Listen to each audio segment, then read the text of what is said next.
बहुत इंपॉर्टेंट सवाल है और आई थिंक आज हम जो डिस्कशन कर रहे हैं शायद उसमें जो अगले 5 मिनट, क्योंकि ज़्यादातर लोग ऐसे होते हैं जो अभी तक सेविंग की जर्नी स्टार्ट नहीं की होती, तो उनके लिए ये सबसे ज़्यादा इंपॉर्टेंट है। आप 10 मिनट लगाएं इस पर, मुझे खुशी होगी। देखिए, ज़्यादातर लोग देख रहे हैं जिनके पास अभी सेविंग्स उन्होंने स्टार्ट नहीं किया और वो सोचते रहते हैं हमेशा कि लेट हो गया कि नहीं। तो मैं आपको पहले तो एक नंबर्स के साथ एक्सप्लेन करता हूँ कि कैसे अगर कोई आज भी स्टार्ट कर रहा है वो भी रूल ऑफ 72 और कंपाउंडिंग कैसे इस्तेमाल कर सकता है। और फिर सेकंड, आपको नंबर्स के बाद एक्सप्लेन करने के बाद उसकी प्रैक्टिकल एग्जांपल भी दूंगा कि दुनिया में जिन्होंने इसको अडॉप्ट किया। ठीक है, आप आज सोचें अभी आप बिल्कुल ज़ीरो पे खड़े हैं। ठीक है, आप हर महीने फैसला करते हैं कि मैं ना 20,000 रुपये इन्वेस्ट करूँगा। ठीक है, हर महीने आप 20,000 रुपये इन्वेस्ट करते रहते हैं। जब दूसरा साल शुरू होता है, आपकी लेट्स से सैलरी थोड़ी सी बढ़ गई, तो आपने 20,000 को 22,000 कर देना। 10% हर साल के हिसाब से महीने की सेविंग जो है उसको बढ़ा देना है। अब जब दूसरा साल शुरू होता है, आपकी लेट्स से सैलरी थोड़ी सी बढ़ गई, तो आपने 20,000 को 22,000 कर देना। 10% हर साल के हिसाब से महीने की सेविंग जो है उसको बढ़ा देना है। अब अगर आप ये चीज़ 10 साल के लिए करेंगे, आप याद रखें हम ज़ीरो इन्वेस्टमेंट से शुरू कर रहे हैं। अगर आप 10 साल के लिए करेंगे तो आप 10 साल में जो सेविंग करेंगे वो तकरीबन 35 लाख रुपए होगी। लेकिन इसी को अगर आप किसी ऐसी एसेट क्लास में लगा देंगे, आगे जाके हम उसके बारे में बात करेंगे कि अच्छी इन्वेस्टमेंट कहाँ पे होती है, और 17 से 18% का प्रॉफिट आपके पास आ रहा है ऑन एवरेज हर साल, तो ये 35 लाख रुपए जो है ये तकरीबन 90 लाख के आसपास हो जाएंगे। इस 10 साल के प्लान को मैं कहता हूँ personal medium term financial plan, जिससे अगर आप ये फॉलो कर लेंगे फिर उसके बाद जो रोज़ रोज़ की फाइनेंशियल स्ट्रेस होता है वो आप एक तरह से उससे निकल जाएंगे। इसी चीज़ को अगर सेम सेविंग्स 20,000 रुपये पर महीना आप 20 साल के लिए अगर करेंगे, तो आपने टोटल इस 20 साल के अरसे में 1,40,00,000 रुपये सेव किए होंगे और उसको इन्वेस्ट किया होगा, लेकिन ये बढ़ के 7 करोड़ रुपये हो जाएंगे। इस प्लान को मैं कहता हूँ अपने नेक्स्ट जनरेशन की एजुकेशन प्लान, क्योंकि पाकिस्तान में आजकल पेरेंट्स का सबसे बड़ा चीज़ जो उनको स्ट्रेस देती है वो ये है कि एजुकेशन की कॉस्ट जो है बढ़ती जा रही है, यूनिवर्सिटी की फ़ीस जो है वो बढ़ती जा रही है। तो हम अपने बच्चों को अगर अच्छी तालीम दे देंगे तो वो अपना करियर आगे खुद बना लेंगे। तो इस प्लान को आई थिंक काफ़ी लोग फॉलो कर सकते हैं और ये उनके बच्चों की एजुकेशन के लिए एक बहुत अच्छा प्लान है। इसी चीज़ को अगर आप 30 ईयर्स के लिए करते हैं तो नंबर्स कुछ ऐसे हो जाते हैं कि आपने जो सेविंग की होती है वो होती है तकरीबन 4 करोड़ और वो कंपाउंड होकर 43 करोड़ बन जाती है। जितना जितना आप कंपाउंडिंग को टाइम देते जाएंगे वो जो कर्व है वो स्टीप होती जाएगी। और ये जो 30 ईयर का प्लान है इसको मैं कहता हूँ एक जनरेशन का वेल्थ क्रिएशन प्लान।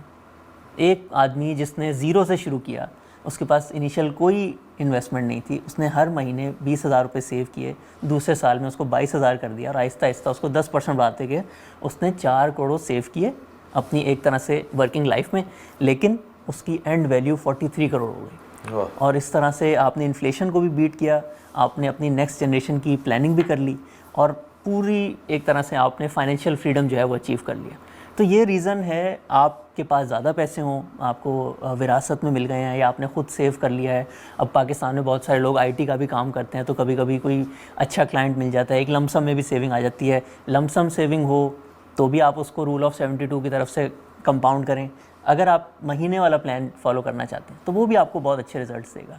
इन्वेस्टमेंट एक ऐसी चीज़ है, लोग ज़्यादातर सोचते हैं अमीरों के लिए, लेकिन अमेरिका में भी आप देखें इतनी ज़्यादा 50% ऑफ द पॉपुलेशन इन्वेस्ट करती है, वो भी इसी तरीके से हर महीने थोड़े थोड़े पैसे डालते रहते हैं। अब जैसे मैंने आपको बताया ये तो हो गए नंबर्स, ये सारे नंबर्स वेरीफाइबल हैं। पाकिस्तान में SIP कैलकुलेटर एक होता है, सिस्टमेटिक इन्वेस्टमेंट प्लान, इतना ज़्यादा कॉमन नहीं है, वरना इंडिया में आप देख लें, बाहर के मुल्कों में देख लें, ईज़िली आप गूगल पे लिखेंगे SIP कैलकुलेटर तो आपको ये पूरा प्लान वो आपके सामने रख के दे देगा। आप उसमें अपनी मंथली इन्वेस्टमेंट डालें और वो जिस रेट पे कंपाउंड हो रही है अगर आप वो डालेंगे तो आपको एक आप अपना प्लान बना सकते हैं, मैं किस तरीके से अपना फाइनेंशियल फ्रीडम जो है वो अचीव कर सकता हूँ। शुरू में बहुत ज़्यादा लोगों को लगता है कि ये नंबर जो है बहुत मैजिकल लग रहे हैं, लेकिन यही कंपाउंडिंग का मैजिक है और इसी को आपने अपने फेवर में करना है। अब हम आते हैं दूसरे पार्ट पे, और दूसरा पार्ट है कि इसकी प्रैक्टिकल एग्जाम्पल क्या है। पहली प्रैक्टिकल एग्जाम्पल इसकी ये है, वॉरेन बफेट का आप सब ने नाम सुना होगा। ज़्यादातर लोग जानते हैं कि उनकी ऑलमोस्ट $100 बिलियन की वेल्थ है, $200 बिलियन की वेल्थ है, ऑलमोस्ट हाफ उन्होंने डोनेट कर दी है। लेकिन बहुत कम लोगों को ये पता है कि 99% of his wealth came after the age of 60, क्योंकि वो कंपाउंड होती गई और आज जो उनकी वेल्थ है उसका 99% उन्होंने पिछले 30-35 ईयर्स में कमाया है। अपने जो शुरू के साल थे 30-35 ईयर्स, उसमें उन्होंने 1% कमाया और वो जब कंपाउंड होती गई आगे होती गई तो आज 99% वेल्थ जो है पिछले 35 ईयर्स में बनी है। इसी तरीके से अब ज़्यादातर लोग सोचते हैं कि वॉरेन बफेट को तो बहुत नॉलेज है, मैं कैसे कर सकता हूँ। तो एक और एग्जांपल है, और ये आप लोग गूगल भी करिएगा, रोनाल्ड जेम्स रीड।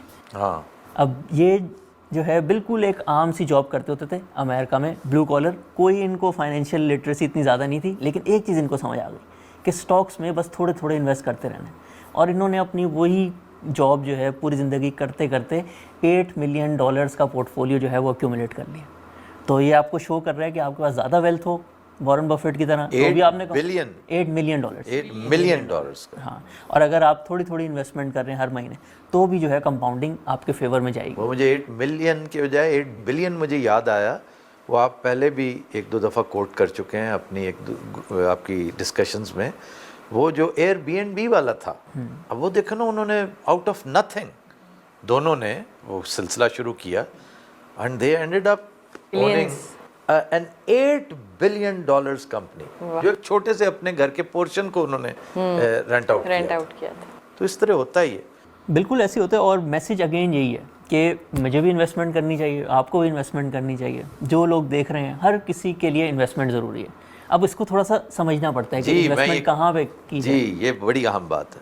अस्सलाम वालेकुम, मेरा नाम है अब्दुल रहमान नजम, और फर्स्ट ऑफ ऑल मैं आपका शुक्रिया अदा करना चाहूँगा कि आपने हमारा ये जो न्यू चैनल स्टार्ट हुआ है अब्दुल रहमान नजम क्लिप्स, इसको आप फ्रीक्वेंटली देखते हैं। और ये चैनल स्टार्ट करने का मकसद ये है कि हम बहुत ज़्यादा इम्पॉर्टेंट डिस्कशंस जब पॉडकास्ट फॉर्म में करते हैं, तो वक्त की कमी की वजह से या कभी कभी लॉन्ग पॉडकास्ट में से जो इम्पॉर्टेंट इन्फॉर्मेशन लोगों की मिस हो जाती है, वो हम क्लिप्स के फॉर्म में इस चैनल पे शेयर करते हैं। सो अगर आप हमारा ये क्लिप्स की चैनल की वीडियो दूसरी दफ़ा देख रहे हैं, यानी कि पहली दफ़ा देख चुके हैं, दूसरी बार फिर देख रहे हैं, इसका मतलब है कि आपको इससे बहुत ज़्यादा वैल्यू मिलती है। और इस वजह से आप इस चैनल को सब्सक्राइब करें, ताकि अच्छी information from our podcast clips जो है वो आप तक इसी तरीके से आती रहे। Thank you very much.